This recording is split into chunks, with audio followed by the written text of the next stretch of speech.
Record in three, two.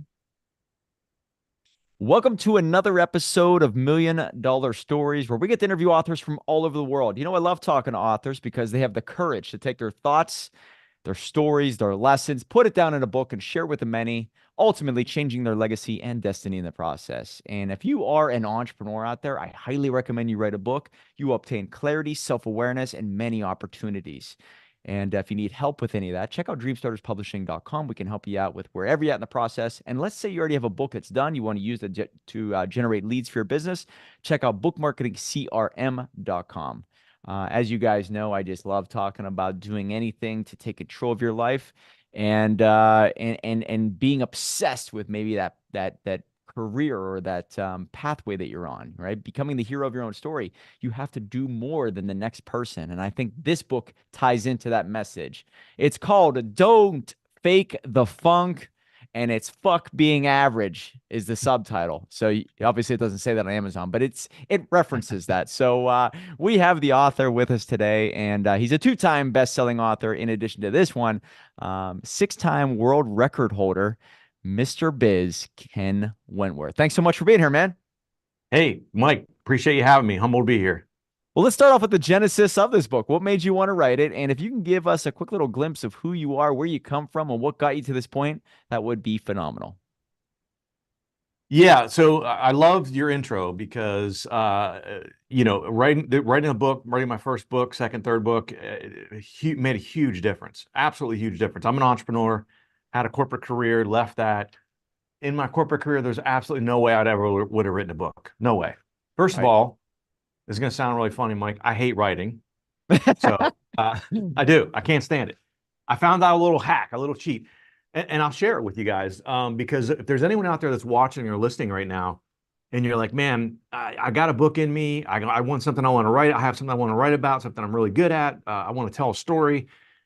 Here's what I did. Again, I don't like to write at all. Anyone who knows me knows, like, I do not like it at all. But here's the hack I learned. And this, I don't think this is like anything groundbreaking, but it's worked massively well for me.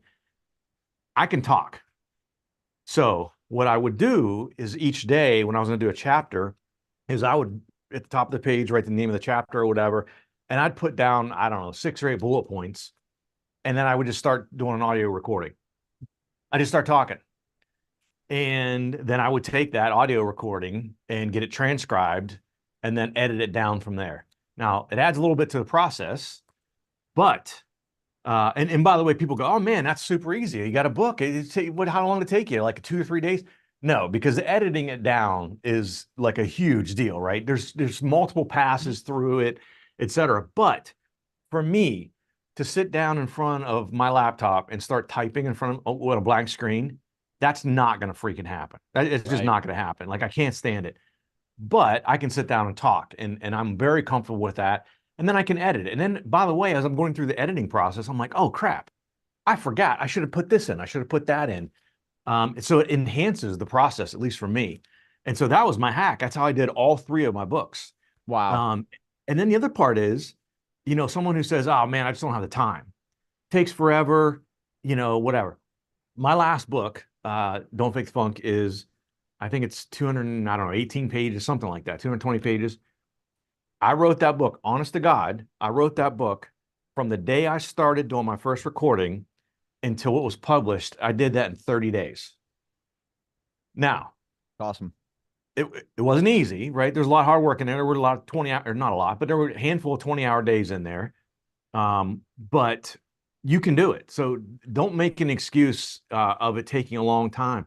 People, in my opinion, Mike, they overcomplicate the process. And look, you can, I mean, people who have my book or whatever, it's not like I just put out some crap product. I mean, all 3 of my books have been bestsellers.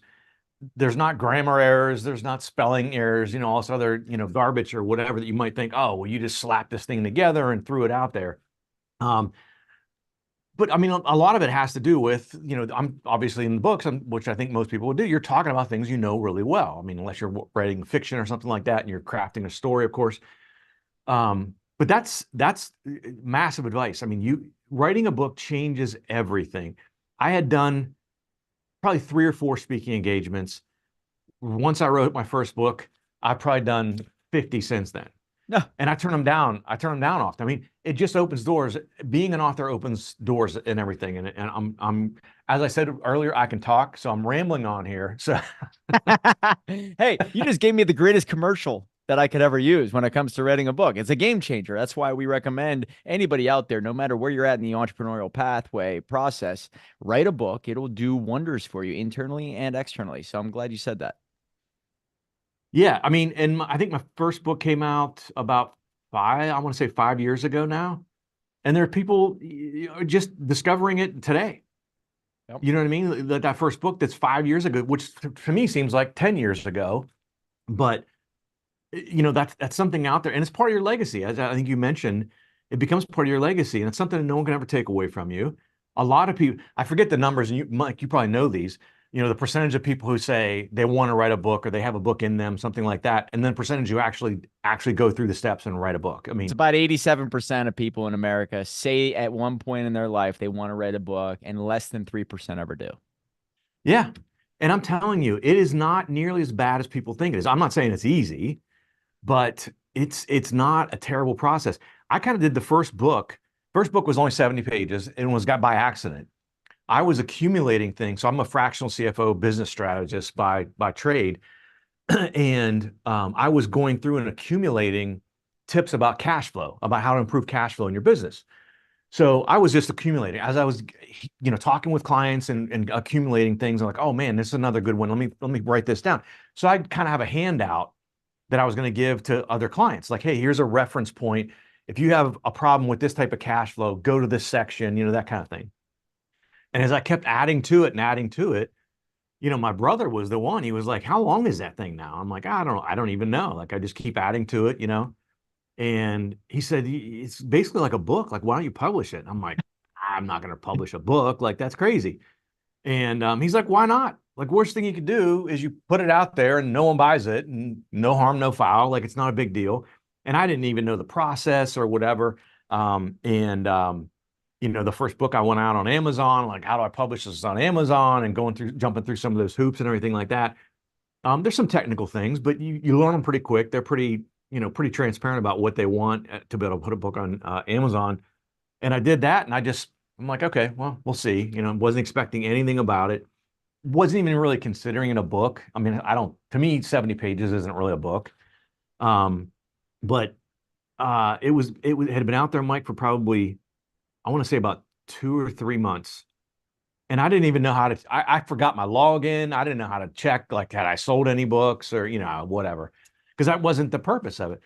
So it had been out there, like I said, about 2 months. And all of a sudden I get this email from Amazon saying, congratulations, you've sold, a bazillion books or whatever. I'm like, they had to go to the wrong person. Like, there's no way, right? And so I'm like, I had to go try to log in to my account. I had to go find it. A full forgotten password, all this other crap, because I'd forgotten all of it. I log in and I'm fumbling my way through the dashboard, and I see all of a sudden this hockey stick of sales. And I'm like, I wasn't even promoting the book. I didn't tell anyone. Basically, I mean, I told my friends and family. I didn't really tell anyone I had a book. Long story somewhat shorter, there was a writer, I guess basically like a columnist in the UK that was writing a book about the best books for cash flow. And he had bought 5 books. One of them happened to be mine. And he ranked my book as the #1 book on Amazon for improving your business cash Wow. flow. I didn't know. I didn't know the guy. I didn't know that he had chosen my book or whatever. And so it took me a while to figure out, like, how the hell this happened. So I noticed, I got a hold of Amazon. I'm like, this can't be right. I'm not promoting my book. I'm not doing anything at all. I think you got the wrong person. Like, I'll obviously take the money, but I don't want to take it if it's not mine or whatever. And they said, no, no. So I started looking through it, and they're like, well, did you do any promotions in the UK? And again, I didn't know even how to work through all the dashboards and everything. They're like, yeah, almost all these sales are coming from the United Kingdom. I said, I know like 5 people who live in the United Kingdom. Like, no, I've done nothing. Have you done a speaking engagement there? No, I haven't. I'm like, holy crap, and this was back in 2019. So this wasn't even like a COVID thing, like a virtual speaking or anything like that. And then again, I'm trying to figure all this stuff out, because I'm thinking, whatever that was, I want to replicate it. I mean, obviously it worked really well, right? So a couple weeks later, a friend of mine happens upon this guy's article and sends it to me. He's like, "Hey man, your book's #1 on this guy's list." What the heck? So and this guy was based in the UK, and his magazine's based in the UK. Um, and so I reached out to the guy who wrote the article, and but absolutely just dumb luck and crazy. And then what did they say? Success, breeds success. So then Yep. I was like, well, I definitely have more in me. Like I could write about more. Like if that book had done nothing, I probably would have never written another book, anything to do with another book or anything like that. But then I was like, I got more I could do, like a lot more that I could talk about, and write books about. So that gave me the fuel to do that. But this it's another example of it's throwing it out in the universe and seeing what happens. That's the worst thing. Nothing bad's going to come out of it. Like my brother said, throw it out there. If no one buys it, who cares? Yeah. The market has spoken. You have to respond to it, right? So once you realize that there was value in the words you put down on that piece of paper, hell, just keep doing it. And I'm assuming you become even more clear-minded, more opportunities. Like you said, success breeds more success. It's a snowball. And once you have social proof built up, it's a lot easier to get in that door. So I love it, man. And the speaking, like right away, the speaking engagements, not only from the article that the guy had written, but then people seeing the book and buying the book, et cetera, the speaking really started to pick up, which I enjoy. And then it was right away. I'm like, well, what's my next book going to be? So figured that one out. And then I kind of took that one was called Pathway to Profits. That was just more, it was 200 and some pages or whatever, but it's more about not just cash flow, but covers other aspects of business, how to improve your business, how to run it more profitably, more efficiently. And then for the third book, I took a bit of a different turn, and I kind of used a little bit of a hack, and I talk about this. Actually, I talk about it a little bit in the book. Is replicating other people's success. You don't have to, forge your own path all the time. Find someone who's been successful at what you're doing or trying to do, and replicate what they've done, and avoid some of those bumps in the road. And so the guy was Grant Cardone. And so I noticed that he has, I don't know, 8 or 9 books or something like that. The first handful of his books were all about sales and real estate. Well, mine were about business stuff, right? And I had another book I wanted to talk about that was a much broader topic. Well, I think from what I can see, Grant Cardone's popularity really took off when he wrote a book called The 10X Rule. Yep. 10X Rule is about anyone can read the 10X Rule. It's about achieving massive goals and things like that. And mine's not the 10X Rule. Again, don't fake the funk, but completely different take than Grant's. But I wanted to write that to appeal to a much broader audience, because I was trying to kind of replicate the path that he had taken in building his businesses, because then he got people into his sphere by buying the 10X Rule that had nothing to do with sales or real estate. But then once they got into that sphere and saw him as a thought leader and things like that, and they're like, oh, well, this guy does real estate. I'm interested in real estate, And so it just kind of built upon the other stuff. And then they discovered his other books and things like that. So I kind of try to take that path. But yeah, Don't Fake the Funk is really just about achieving massive goals. So I've been fortunate enough. I broke 6 world records and kind of just stumbled upon that book. I was mentoring a couple people, and this was within a 2 or 3 week period of each other. And I had a guy who was very frustrated with himself. He's like, man, I've had this goal for like 3 years. I'm just not making the progress I need to make. And so I started walking him through, here's what I would do. And, he's taking notes, and we get through the end of the conversation. He's like, really, let me make sure I got this right. It's basically like 4 steps, right? And he's walking me through. I'm like, yeah. And so then a few weeks later, same sort of conversation takes place with someone else I'm mentoring, and he comes up with the same conclusion. He's like, it's really just, you break it down, it's basically 4 steps. I'm like, I think I've heard that before. And I had just unknowingly been tackling all these goals I'd had, including world records and things like that in my life.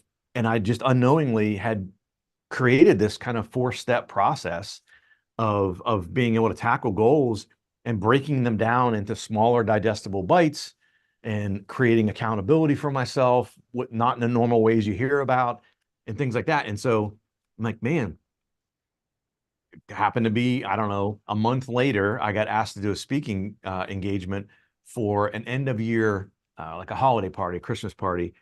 And, the guy originally reached out to me. It was a business networking group, and he wanted me to talk about business stuff. And I'm like, no one wants to come to a holiday party and throw back some from some adult frescas and hear about cash flow, like, or budgeting or something crap like that. I'm like, I got this new thing that I've never spoken about before publicly, but I'd like to give it a shot. And it was basically the premise for my book, And he said, yeah, sure, let's give it a shot. So I do this talk, 45 minutes to an hour long, something like that. And I get a standing ovation. People are coming up to me afterwards. They're like, please tell me you have a book. And I'm like, I have two, not about this. And they're like, God, you got to write a book about this, right? And so that's why I'm like, yeah, you're right. I have to. I need to get on this and write a book about this and put it into words. And again, it was that appealing to a broader audience. You can apply the 4-step methodology or whatever to losing weight, to improving a relationship, to athletic events, running your first 5K, running a marathon. You could apply it to getting a promotion at work. Any goals you have in life, you can apply it to. So, and that's people, really have taken to it. The other thing I'll mention, you talked about, the subtitle. I was very hesitant to put the F word in a subtitle of a book. And we came up with 4 subtitles. We did initial testing, and 4 were kind of the winners. And then we went out and did a very formal test through a marketing agency and a market survey agency. And we put those 4 choices, and we put it to 1,000 people that were within the demographic of what we thought the book was going to be for. I'm telling you, Mike, if I hadn't seen it myself, because I'm like, there's no way. I'm going to see right away people are not going to want the F word. None of the other ones had any profanity in the subtitles. Fuck Being Average ended up having 53% of the vote out of 4 choices. The other 3 combined got 47%. That one got 53. And I'm like, the That's it. people have spoken. Yep. Now we did, on the cover of the book, and I've got it here. I should have put it here with me, but on the cover of the book, we did make it the subtitle. As we were going through variations of it, I kept making it a little smaller and a little smaller because I was feeling a little sheepish about it still. But yeah, I mean, people, and literally have had one person on social media, anywhere, speaking games, anywhere, one person who said anything negative about it. And it was Wow. someone, she admitted, she said, I'm a very conservative, Christian, church-going person. And she said, I just don't think that that's necessary to sell a book. And I'm like, it's really, I don't have F words throughout the entire book. I mean, I'm sure there's some profanities in there, but that's not the purpose. I said, we did the testing and I went with the results of the testing. She's like, well, good for you. She goes, I honestly would never buy a book that has, especially an F word in the title. And I'm like, well, that's your choice. I said, appreciate the feedback. But literally, and that book's been out for, gosh, 2 years. Yeah, it looks like 2 years. March 11th it came out.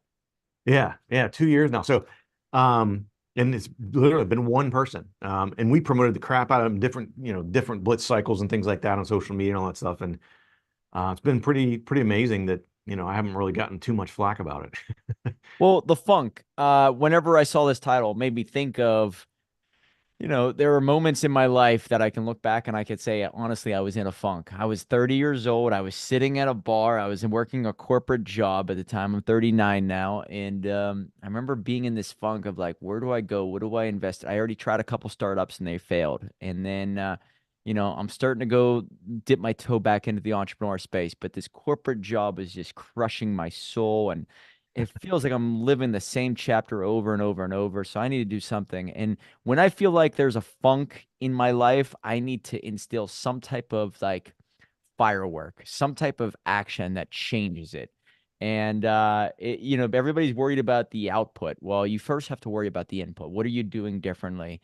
Yep. And that's how I was able to get out of that funk. And anytime I feel like I'm entering a funk, it's like, okay, this is just a sign from God or the universe, however you want to look at it, that says it's time to do something different and it's time to go a little bit more all in on something that you're holding back. So that's the way I look at it. But when you talk about funk, what do you mean by that?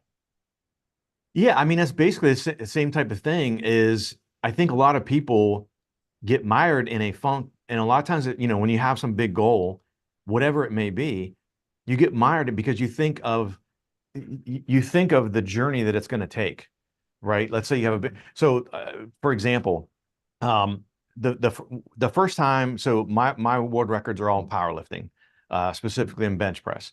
The first time I bench pressed 275 pounds, that day at the gym, I said, I'm going to bench press 500 pounds. And my buddies are like, okay, you might want to chill a little bit on that. Like 275 is like pretty good, but like the gap between 275 and 500, like where the hell did you come up with that?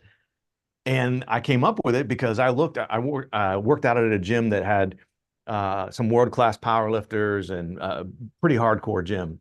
Not like a Planet Fitness. I mean, it was a local hardcore, powerlifting bodybuilder gym, and the records were up on the wall. And the record for my weight class was 450. And so I pointed at the board, and they're like, okay, so how about 455? Like, why 500? I go, I want to beat it by 10%. Beating the record by 10% be 495. If I get to 495, shit, I might as well get to 500. I mean, let's go. Right? And they're like, okay. Because I think a lot of people get stalled out with that thinking to go, holy crap, what do I have to do to get from 275 to 500? How many people you know can bench press 500 pounds? Not many, right? So how do you even do that?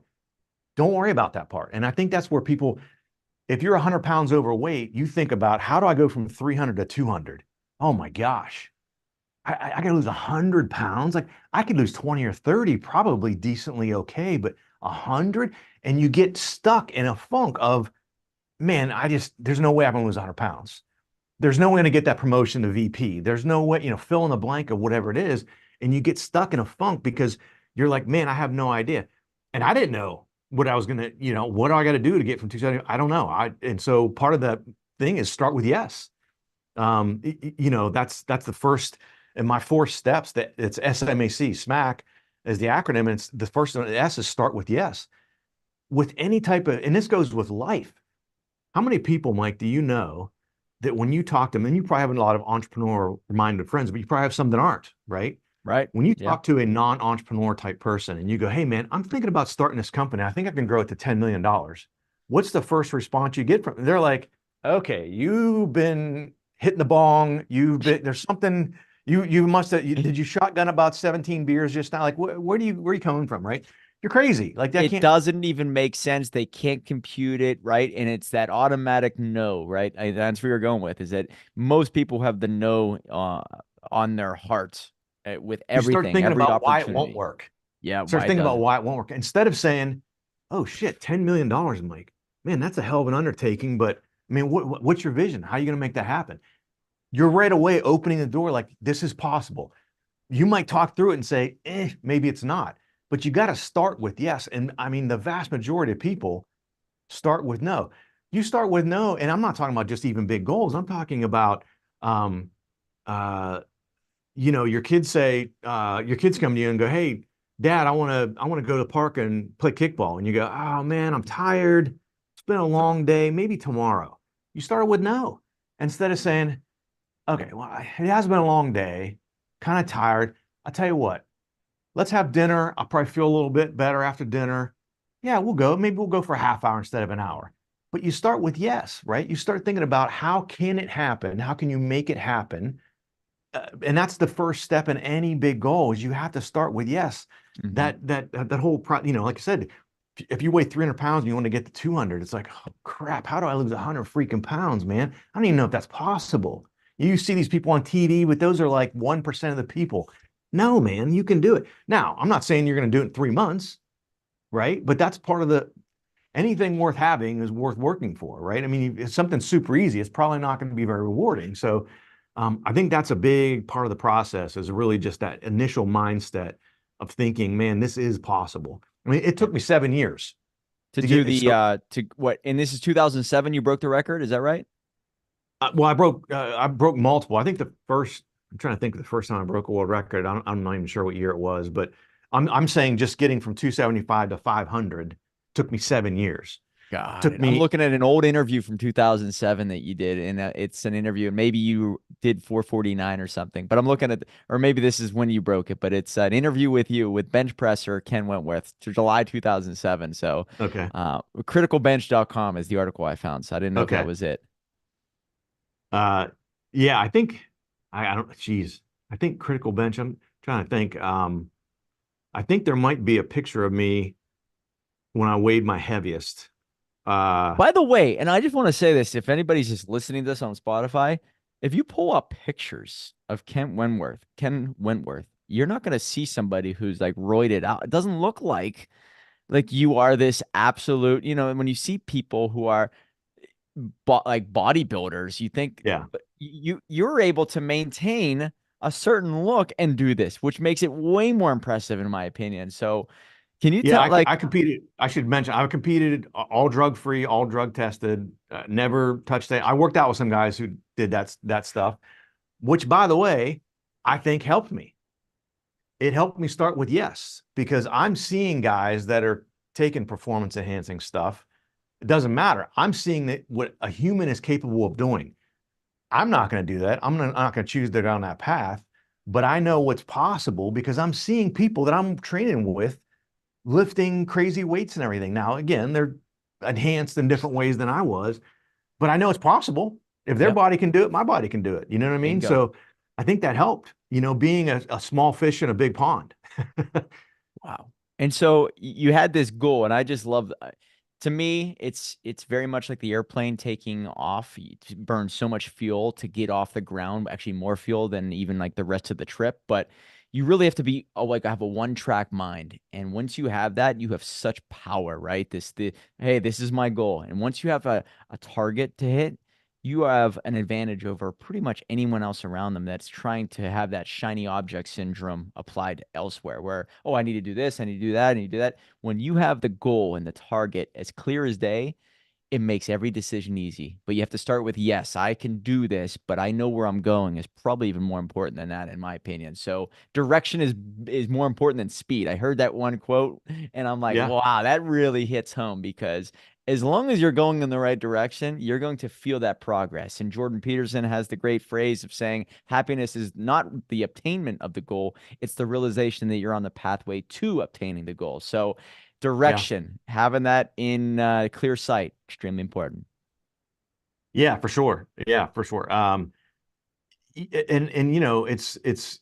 when I was on my way and I got to where I'm like, oh, I'm going to go to the nationals and compete at nationals, and ended up, if you place in the top three at nationals, you get an invitation to the world championships.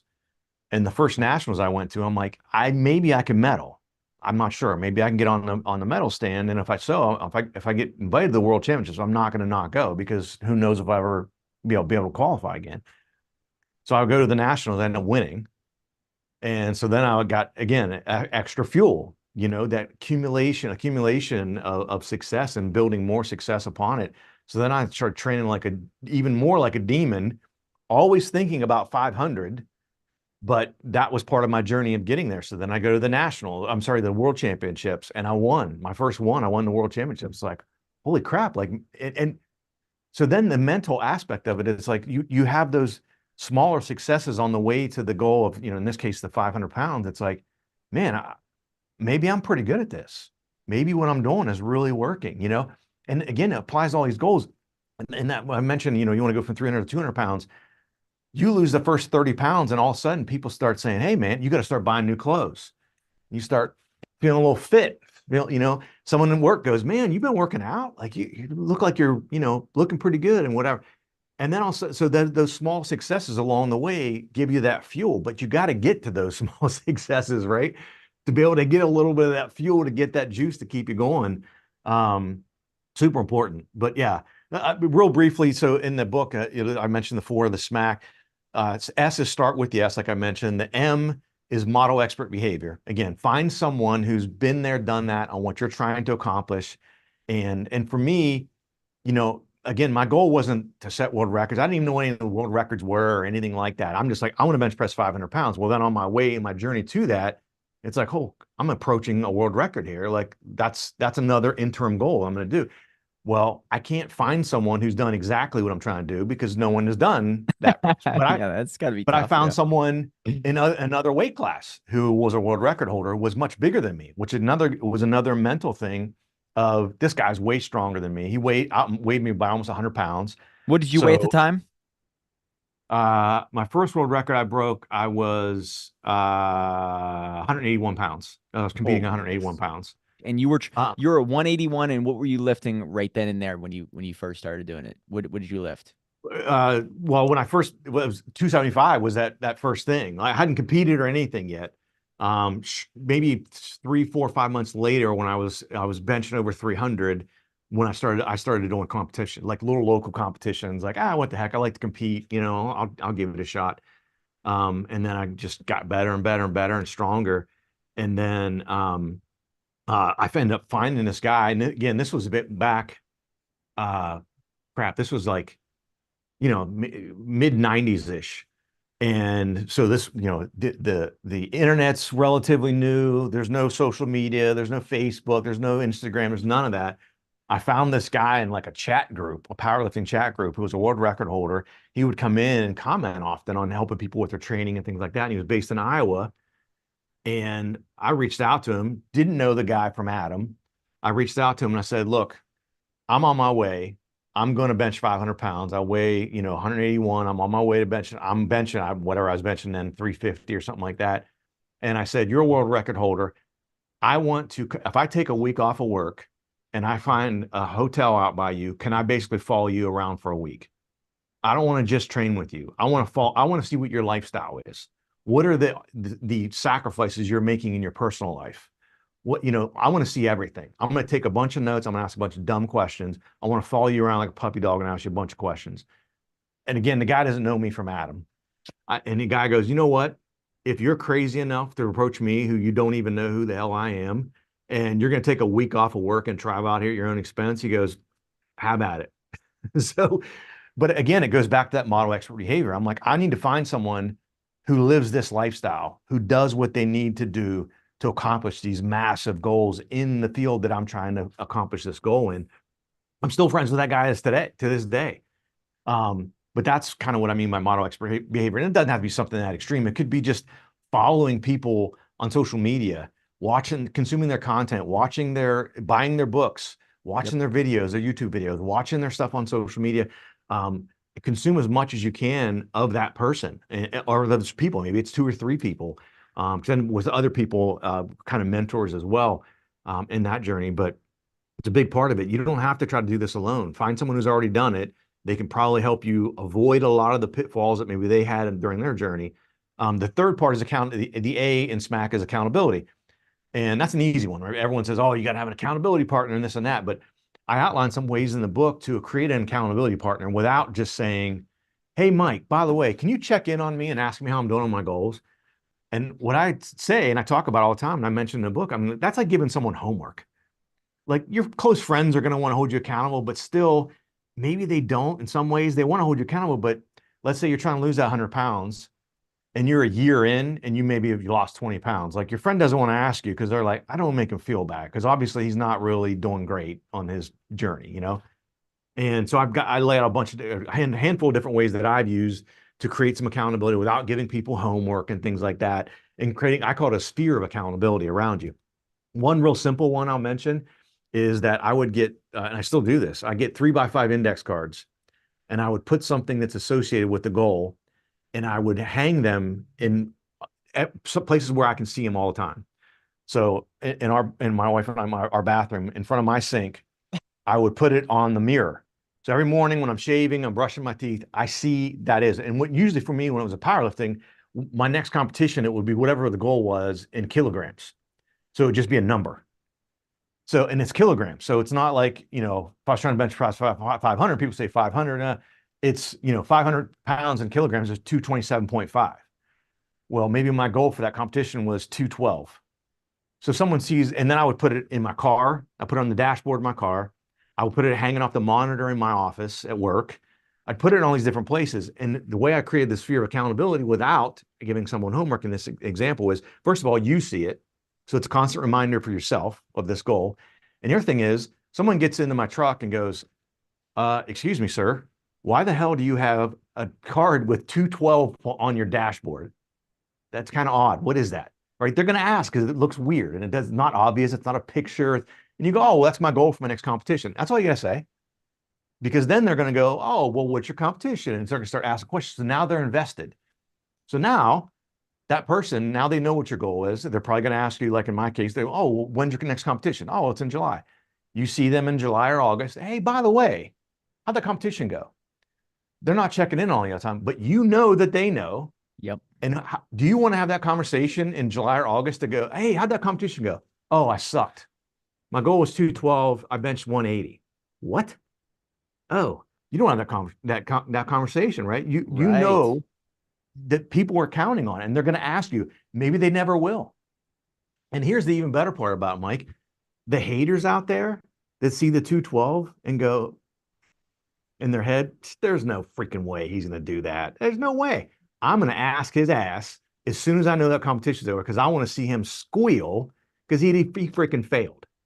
That fuels you even more because you're like, Yeah. when Bob comes by, I want to be able to give it to Bob and say, screw you. I nailed it. I did it. You know what I mean? So it helps even more. But that's another way, like I said, to create that sphere of accountability without giving people homework. They kind of become invested a little bit and it's intriguing. They ask questions. But you're also tying in something. You're making it in the way that the universe is going to hold you accountable. Yeah. I have always said this. If you have an idea of maybe a speaking gig that you're trying to get, or if you have a podcast you want to be on, you want to put a date on the calendar. So you say, I want my book to be out by this date so I can actually promote it at that event or on that podcast. And then you promote it on social media, and you don't do it for the dopamine hit of saying you're going to do it. You say it because you don't want people to come to you and say, where's that book at? And you don't have an answer. So having the universe or the people around you hold you accountable is such a trick, and that's how you can use social media. So I love that. I love that aspect of Smack. Very nice. Mike, that's, and I promise we did not practice this before the thing. That's how I wrote my book in 30 days. Oh, no way. I did Seriously, not guys, plan on, we did not have a little powwow before this. This is the I first did time we're not plan on. So I told someone in October that I was going to write a book and I was going to put it out on, I think, by March 10th or something like that, March 15th, March 20th, because there was an event I was going to, I think, on like around March 20th. And so it's exactly what you said. So I'm like, I gotta get this book. And the guy said October, but you're gonna have a book out in March? Like, how far along are you? I haven't started. He's like, how are you gonna write a book in whatever it was, what, 5, 6, 7 months? And I kept screwing around and procrastinating and getting distracted. And finally I'm like, holy shit, I literally have 33 days until I gotta get this thing done. And so I made a calendar of how the hell am I going to get this done? Like I have to have it done here. Here's all the edits I got to do. So I have to have the rough draft done by, just backed into it, reverse engineered it and just help myself. I made a freaking calendar in Excel by day. Here's all the shit I need to do every so day. simple. Yeah. Yeah. But if I do all these things, I'm going to accomplish my goal. I just have to check every box every day. And some of those days were like, hey, I needed to get 4 things done today. I only got 3. So tomorrow, instead of 4, I got 5 things to do, right? So that's what led to some of those 20-hour days during that month.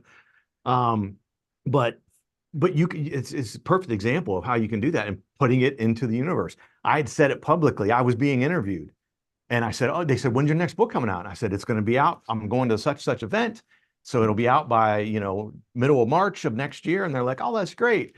And so people were like, hey, when's this book coming out? This will be great. And so I knew people were waiting on it. And I'm like, I have to get it done. I can't not get it done, right? I don't want to let people down. I'll let myself down. So anyway, Right. that's SMA. The C is oh geez. Consistent perseverance. How do I forget my own crap? Consistent perseverance. And that's just the notion of getting knocked down 7 times and getting up 8. And because along the way, as you're doing SM&A, it's not going to be perfect, right? My 7 years from 275 to 500, I had so many freaking curveballs thrown my way, so many bumps in the road, et cetera, et cetera. But you got to keep getting up. I tore my pec at one point. for those who don't know, your pec is very important for bench pressing. I didn't say, well, I guess that's it. I guess I'm here as best I could do. It's like, okay, well, now what's the best way to rehab? Should I get surgery? Let me go get another opinion. Let me talk to someone else. Let me model expert behavior. Who else has torn a pec that's been a high level competitive powerlifter? I found two guys. What did you do? How did you rehab? Oh, well, I tried this. Do not do that. It was a bad move, set me Right. back 3 months, whatever. I just went back through the process as I hit those hurdles. Not even, they're impediments, I guess, but you got to keep going and that consistent perseverance. The whole aspect of it is, if you guys have ever heard the story about Cortez and burning the boats, Yep. if you haven't, I won't go into it because it's too long, but look it up.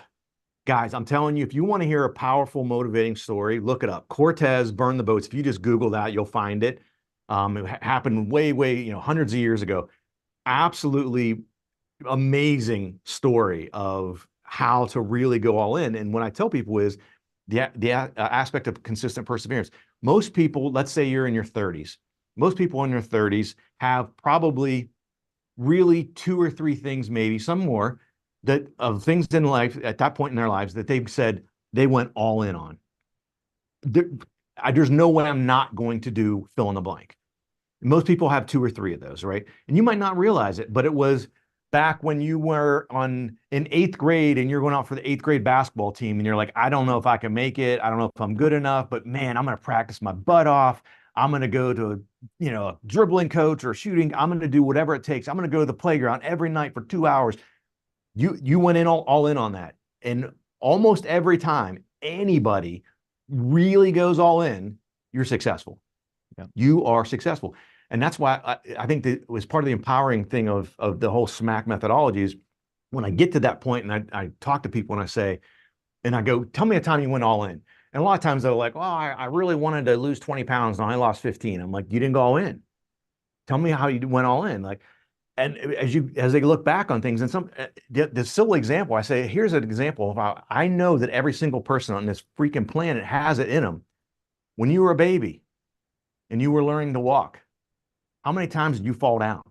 Did you walk the first time you got up when you were whatever? I don't know I forget how old kids walk, 10, 12 months old. When you got up for the first time and let go of the coffee table and you're walking, were you successful? No, you probably fell down hundreds of times trying to learn how to walk as a baby. But did you quit and say, I'm just going to scoot around my bottom the rest of my life?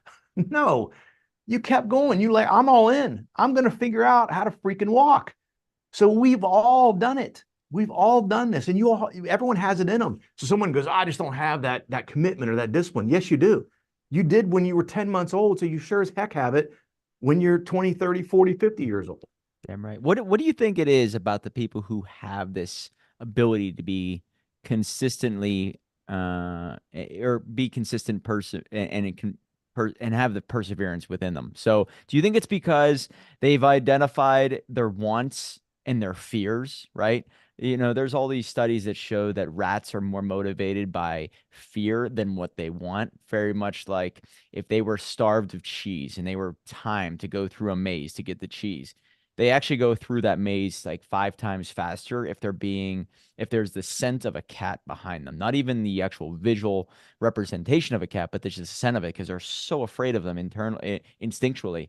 So their fear drives them so much. So rats and humans are very similar when it comes to their makeup, actually. So, do you believe it's because some of us who are very consistent and they can persevere through all the bullshit and all the struggles? Do you think it's because we're able to tap into our fears and our wants more than the next person? Yeah, it may sound a little negative, but I think that's a big part of it. And I'll tell you, I use that a lot. So when I was chasing my first world record, I found out the name of the guy who held the record. And I got his picture and I put it around different places where I had to see Oh, wow. where I That's a had to good nugget right there. where I had to see him. When I another example is when I tore my pec and I had that injury, I had to qualify at nationals in order to get an invite to the world championships the next year. And by the way, in the powerlifting world, you can only break official world records at nationals or worlds. So you only have two chances a year to break a world record. So I knew I wouldn't be ready to break a world record at nationals, but if I didn't qualify at nationals for the worlds, I was going to give up a whole year Wow. of an opportunity to do that, right? And so I'm like, I just have to train enough to be able to medal at the nationals. I just got to finish in third place or better. And I was pretty confident, even as I was rehabbing from my injury, that I could get there. Nonetheless, I get to the nationals, and I didn't win. I got second place, even though I only wanted third. I was still so pissed that I didn't win. And the feeling of being on that, the Olympics, they have the podium, being in that, when I'm used to being on top and I'm in the second one, and I had a reputation at that point. I'd won multiple national championships, world championships. Not everyone knew that I was injured and I was coming back from an injury. It's like, oh, the guy's washed up. Can't Oh, even he's win losing it. nationals. Yeah. Yeah. Being in that second place on the podium as opposed to being on top, it was like I'm sitting there and I'm so pissed. Even though my goal going there was just to finish third, once I was there, it was like I gotta win.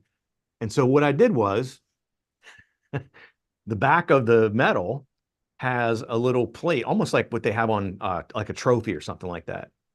I peeled the plate off, I drilled a hole in it, and I put it on my keychain. It was said silver medal at the such and such whatever year national championships. So I had to carry around every day between nationals and the world championships that I finished second place and not first. And every day you're holding your keys how many times a day, getting in and out of your house, your car, whatever. And again, this is a while back. I know everything now is push button stuff, but this is before those days.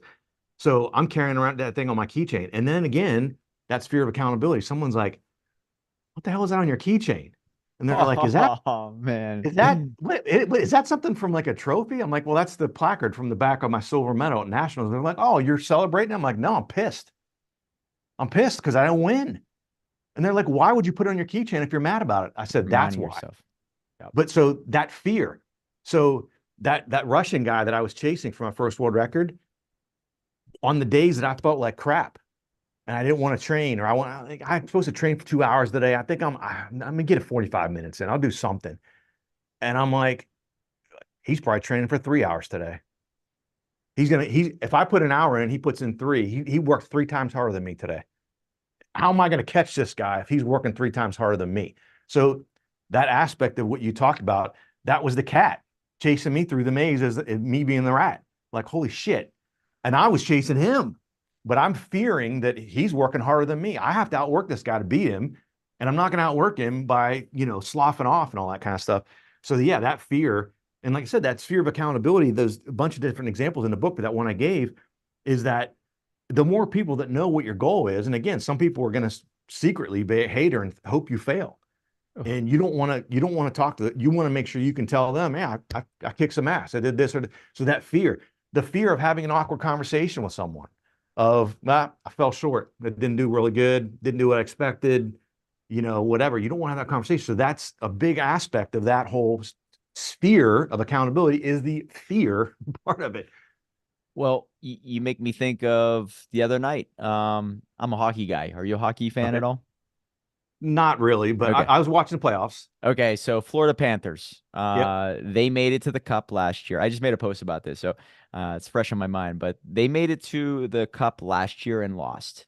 Yep. And I believe when they went up against the Edmonton Oilers, they absolutely had a mental advantage. The Edmonton Oilers, for those who don't know, were an unbelievable team. They were stacked. They had the most skill of any team by far, in my opinion, right? But Florida had this mental advantage because they know what it was like to go to the Cup and lose. Yep. And so I always said, whenever that happened, I'm like, you know what? Florida's not as good as team, but they have a mental advantage because they would never want to feel that loss ever again. So I think they're going to try harder than Edmonton Oilers, and I think they're actually going to win this cup. I can't believe I'm even saying that. And I thought that early on. Then they went up by 3 games, and then they Right. kind of they slowed down a little bit, right? Oh, well, Yeah. we got this in the bag for Got game it in the four. bag. And the other people became desperate, so they came back and went 3 games. So it was 3 games for Florida, 3 games Edmonton, and then in the seventh game, they really put it all on the line at home and they won. And it was unbelievable. The game was insane. But I wrote a post about that, how losing can be the greatest thing that ever happens to you because it's going to give you the fuel that's necessary to win maybe the next battle or even the war, right?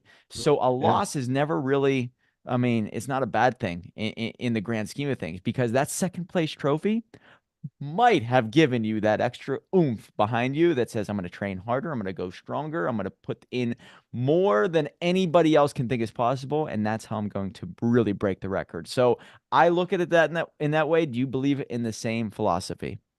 100%. A loss is not a loss unless you let it be a loss. So if you lose and all you do is sulk around and woe is me and I'm not good enough, yeah, that can be a loss and that can set you back and that could be a long-term setback.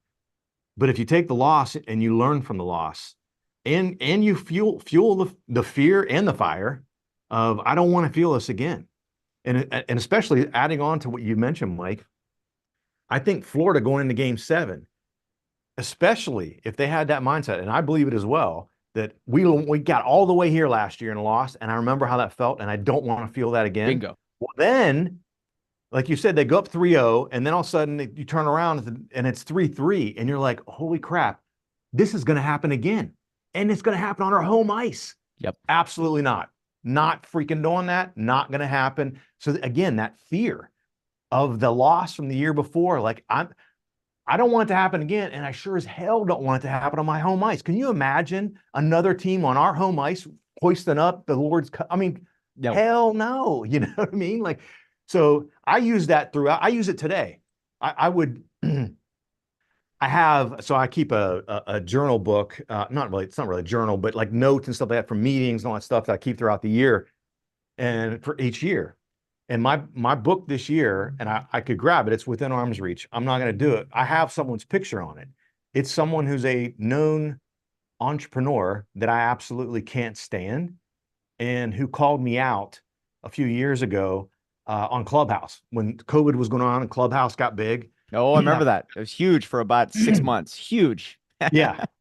So this guy absolutely undressed me and called me out on Clubhouse, completely unwarranted. Like, and actually, Grant Cardone was in the room at the time and defended me. Wow. But I have that guy's picture on my book this year because I'm like I need a new like the Russian guy that I was chasing way back.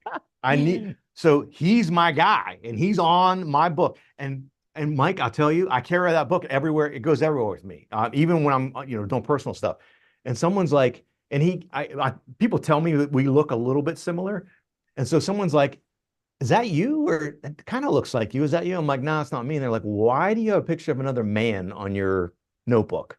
I'm like, "Oh, this is a guy I can't freaking stand." Like this, and they're like, "Why would you have a guy you don't like on your book?" I'm like, "Because I open this book multiple times every day, and I see this guy staring back at me that I don't like, and I'm going to prove him freaking wrong."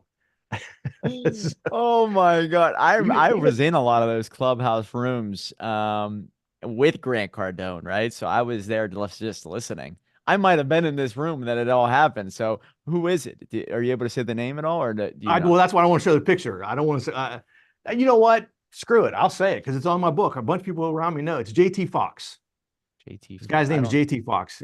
I don't think his real name. That's his like cool name or whatever. But Got it. FOXX. Uh, Got it. Okay. So I don't know him, but you wait. You mean on the back of your book right of my now? notebook, not my Notebook. book I Okay, wrote. got it. Yeah, Okay, yeah. so on the back of your note, you have him just to remind yourself to continue to grow, to get better, to use all that energy as fuel. Plain and simple, right? I found a picture of him and he's like going like this and he's talking. And then I have the quote that one of the quotes that he said to me in that clubhouse room. I printed it out and taped it on the front of the book, and on the back of the book is his picture. So whether I'm Oh looking at the my front or the back, God. I see it.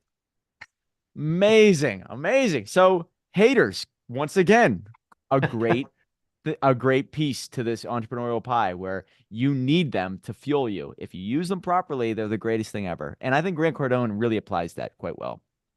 Yeah, yeah, for sure. Oh man, that's Yeah, huge. it's funny that he actually defended me, and I'm not buddies with him or anything like that. I'd met with him a few times. He kind of he knew my name or whatever, but when JT like attacked me, I just came into this room and he attacked me. And I just got in. One of my buddies said, "Hey, Grant's in this room. Jump on Clubhouse real fast." And so I jump on, and Grant saw me and pulled me up on, on stage as a speaker. And all of a sudden, he sees me. JT sees me as a speaker, and I hadn't said a word, and he just starts blasting me. He started blasting me because of Mr. Biz. He's like, "Who the hell's this guy, Mr. Biz? Like, who calls themselves Mr. Biz?" I didn't give myself that nickname. People started calling me that, and went through the trade. Well, I actually did get it trademarked through some advice of an attorney friend of mine. He's like, you got to get the IP on it. And so people remember it. Most people don't even know my real name. Most people just call me Mr. Biz. And so I've just kind of gone with it. And uh, he's like, who the hell's Mr. Biz? Like, who the hell does he think he is? And he says, one of the things he said, he goes, Mr. Biz, my ass. He's like, what have you done? Tell me what you've accomplished. And Grant, I didn't have a chance to answer. And Grant's like, have you ever met him before? Do you even know him? And he's like, I don't need to know him. Any guy who would call himself Mr. Biz is a douchebag. And Grant's like, what are you doing? Like, if you've never talked to this guy, have you never had bad dealings with him? And Grant played up our again, not really friendship, but he was like, I've known Ken for a while. Ken's a great guy. You're full of shit. This guy, I would take this guy into war with me. And I'm like, Grant really overplayed and supported me, which I really appreciated. But I was like, man, and I wanted to fire back at the guy. And I'm like, and my buddy who told me to come into this room is in the room, of course, and he sees me taking You're in there shots for as soon as I five get in. minutes. I'm like, thanks a lot, man. And I'm standing there. And again, because obviously Clubhouse was just audio. And so I'm texting my buddy. I'm like, should I fight back? Should I just, take the high road or whatever? And he's like, and in the meantime, Grant's supporting me. So he's like, Grant's got your back. Like, you're not going to do better than what Grant's doing for you. He's like, just take the high road. And so I was like, I said, hey man, I'm sorry you feel that way. I've never even met you before. I don't know where you come up with that. And by the way, I don't know how you live your life if that's how you go around just attacking people left and right. And I was like, you know what? I'll just get off stage. I don't want to cause a commotion. You guys are having a conversation. So I took myself off the stage. My Clubhouse DMs blew up. People were like, Wow. F that guy.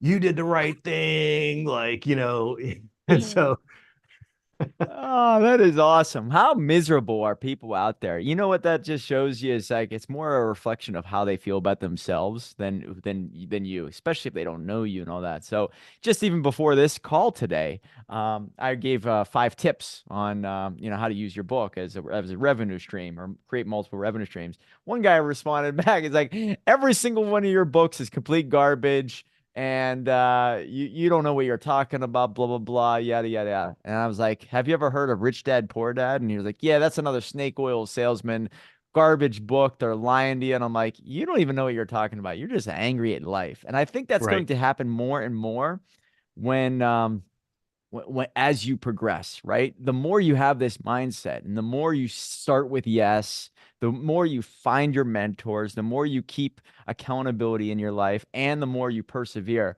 you distance yourself from people and individuals who hate to see that progress because it's a reminder that they might have stopped somewhere.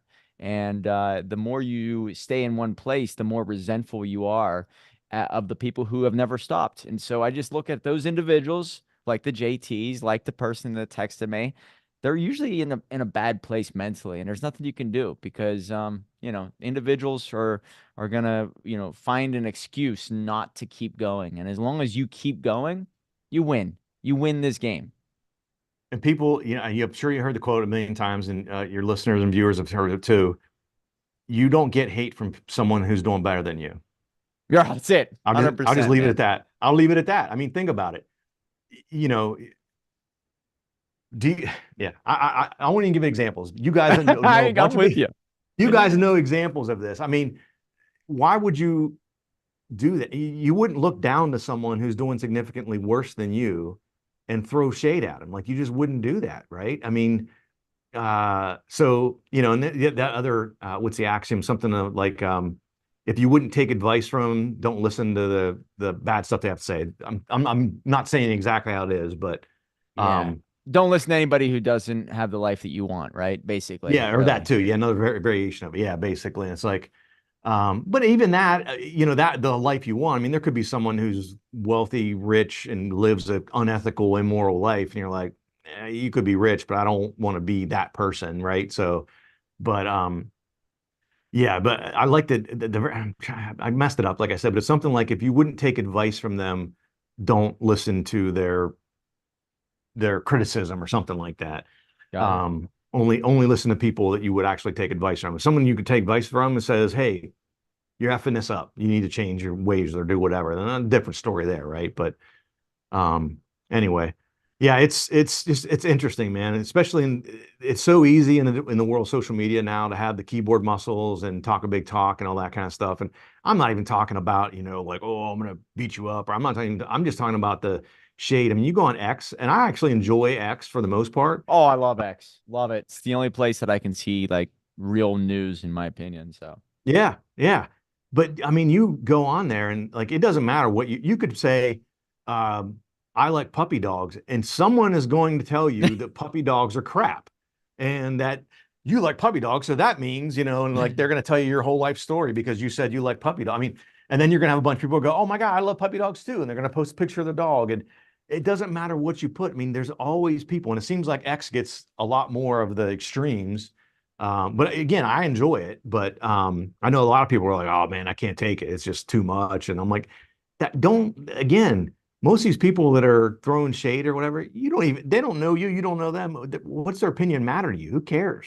am right. Take it off, you brush it off your shoulder and move on with your day. I mean, if someone you admire is throwing shade your way, well, that's going to sting a little. I can see that. But you know, Bob 229447 at Bob two. I don't give a crap about Bob and what the hell he's got to say. I mean, I'm no offense to Bob, but if I say if I'm out there, gaslighting people and someone's gonna blast me, that's a different story. Like you're throwing it out there and you're almost asking for it, right? If I'm making an innocuous post that's fact based and not name calling or anything like that, and you're going to come out and like just absolutely attack me and make a bunch of assumptions based on what I said, and I get people out there like, oh, you must love Trump or you hate Biden or you love Biden and all this political stuff, and it's like you could tell that from two sentences I typed on X, like. Man, you must be like freaking Nostradamus. Like, congratulations. You play the lottery? Because if so, let me know what numbers you're playing, like. Well, it makes me think of a quote. Speaking of the Florida Panthers, the coach, Coach Maurice, said one time they asked him a question about like, hey, how do you feel about that hit on your player? And he goes, "This isn't the Oprah Winfrey show. My feelings don't matter. I love it. It's only about what we're gonna do about it." And I heard that. I'm like, man, that is such a good answer because this does tie in, right? I don't Yeah. give a shit what you say. It doesn't matter what you're gonna do as long as I stay focused on the mission, right? As long as I use whatever comes my way, whether it's the hatred or any type of energy that goes my way, as long as I use it to progress me down my path so I accomplish that goal, that's all that matters. And if you're out there bashing other people, I mean, I believe in karma. It's coming back to you. So just stay on your mission, right? Stay in your lane, stay on your mission, get shit done. I love how you put that over and over within your book. And that's all that matters, right? It's not what you start, it's about what you accomplish. And if you let people sidetrack you, you're going to be in a world of pain eventually. You're going to be in their world of pain. I guess that's another way to put it. So, Yeah. guys, if you Yeah. want to check out his book, I hate to hold you even longer. I know this is we're a little bit over time, so I appreciate you staying with me. But if you want to become 10x more likely to achieve your goals, ditch the funk and get shit done, get out of debt, make more money, drop some LBs, get in better shape, and how about this? Look better naked. That's hilarious. Improve a less than optimal situation, achieve a game changer promotion, donate more time and money to your favorite cause, which I'm starting to do more and more now that I realize like that needs to be added to the mission. So, and then Sure. lastly, but not least, run your first marathon or bike your first 50 miler, do these athletic goals. I think having goals in general, and I think this book will help people clarify them and then obviously accomplish them, right? Get them off the list. So, anything else you want to add about the book, Ken? No, no, not really. Like I said, I would just encourage anyone out there. I'm sure you get a lot of people that are going to watch and listen to this that want to write that book and they just haven't taken the steps yet. I mean, you got to do it. I mean, it has been an absolute game changer for me, in my personal life, in my business for sure, amazingly in my business. And Mike can help you. I mean, find someone who can help you if you're not sure what the heck to do or what steps to take. Mike can help you lay down some of these things and reverse engineer the process to really figure these things out. And then all of a sudden you start breaking down into digestible bites and you're like, hey, you know what? I can do that. I can do that. And don't try to do it in 30 days, especially for your first one. That's crazy. Like that's crazy. But lay it out over, whatever it makes sense for you and how much time you have, a 6 or 12 month process. Get someone like Mike to help you lay out those steps and then just back into them. And 12 months is going to be the end. What do I need to do at 11 and 10 and 9 and all and so on and so forth? How do I even get started? And so then all of a sudden it becomes just this 12-month goal instead of, I think, so often, especially in, again, social media and TikTok and everything, and everyone's used to everything's got to be fast, right? People take 10 years to put on 30 pounds and they want to lose 30 pounds in 2 months. It's Right. like, it's not that. You don't have to do that. You don't have to write that book. You don't have to write a book in 90 days or 6 months, or you take a year.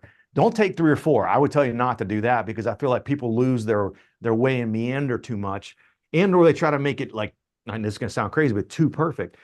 Get that plan, lay it out over maybe a 6 or 12 month period, back into it, reverse engineer it, so you can look at it and say, yeah, I can do these 3 things in month 1. That's not a big deal. Month 2, after I got these 3 things done, 3 more. I only got to do 3 things a month, and then 12 months, I'm gonna have a book written. Like you can lay it out and start to think about it that way, and all of a sudden you're like, yeah, I can write a freaking book, man. I can do this, and just complete those steps every month, and there you go. It's a big thing about those goals like that, especially with writing a book, man. Like you said, the 87% versus I think you said the 2 or 3 that actually do it. If the more of the 87 or the 84 that didn't broke this down into those smaller steps, that number would be much higher than 2 or 3%. It would be way higher because they would realize, like, I can actually do this. Even if you have a full-time job, you're not an entrepreneur, and you have kids, and okay, so maybe it's a longer process for you, but that's fine. So you take a year and a half or whatever. But you can do it. Break down those steps. I'm ranting. I'm I know. repeating I'm myself and letting you go ranting. because this is amazing info. Yeah, because I I get agree. fired up. I get fired up, Mike. I mean, and like I said, I just can't stand, the I can't do it or whatever. Not starting with yes, going back to that same stuff. But like I said, I end every chapter in that Don't Fake the Funk book. Every chapter ends with, if I can do this, you can do it too. I am nothing special. There's nothing great about me. I'm not exceptional in anything. Um, but the Babe Ruth quote, it is impossible to beat someone who never gives up. Yep, I'm with How you. you gonna beat someone like that, right? Yeah. You're in a street fight with somebody, and you're hitting this guy with everything you got. You're kicking him with everything you got, and he just keeps getting up. At some point, you're gonna be like, "Holy crap, I'm in trouble," right? You just keep getting up. If you never give up, it's impossible. It might take you 27 rounds to win the fight, and you want to knock them out in 2, but you'll win eventually if you keep getting up. If you not don't give up, you'll win eventually. Again, it might take you longer, but you'll get there. Damn right. I've always thought about this, and I heard somebody say it. I think it was Alex Ramosi. Entrepreneurship, and this could be applied to anything, but entrepreneurship is not about being the first or beating your competition, right? It's about being the last, or yeah, it's not being the first to the finish line. It's about being the last man standing. And I thought about that. I'm like, you know what? That's really in everything. If you could just outlast people, people will drop like flies on a long enough timeline.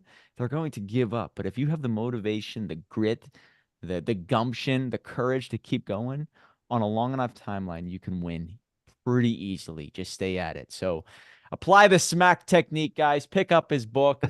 He's easy to find on TikTok, Threads, Twitter, which is X, and Instagram. You're all over. Just look up Mr. Biz. Am I right? Is that the Yeah, best way to find you? And then your yeah, website, MrBiz.com. Is that right? that's right. That's right. Beautiful. Guys, he has multiple books, but look up his most recent one on Amazon, which is Don't Fake the Funk. That's what we talked about today. Fuck being average. And it's time to use that fuel properly so you can accomplish those goals and get out of that funk. So check out Ken Wentworth, and yeah, what a good guy. So thanks so much for being here, Ken. I really appreciate it, man. Yeah, I appreciate having me on, Mike. I hope I didn't talk your ear off too much, but I enjoyed it. You got to come back on. Now that I know you write multiple books every couple of years, you got to come back on whenever you put out the new one. And yeah, I learned something that, at certain positions of, lifting or whatever, you do certain things that I do. Maybe you're doing it more extreme and I need to apply that, right? You always got to remind yourself of what you really, really despise, or maybe something that really pisses you off. That's a gift, right? That's a gift that you can constantly fall back on and utilize to make yourself better. So I love Yep. that. Anyway, guys, pick up his book. Remember, $1 million book will lead to $1 million life. Right on.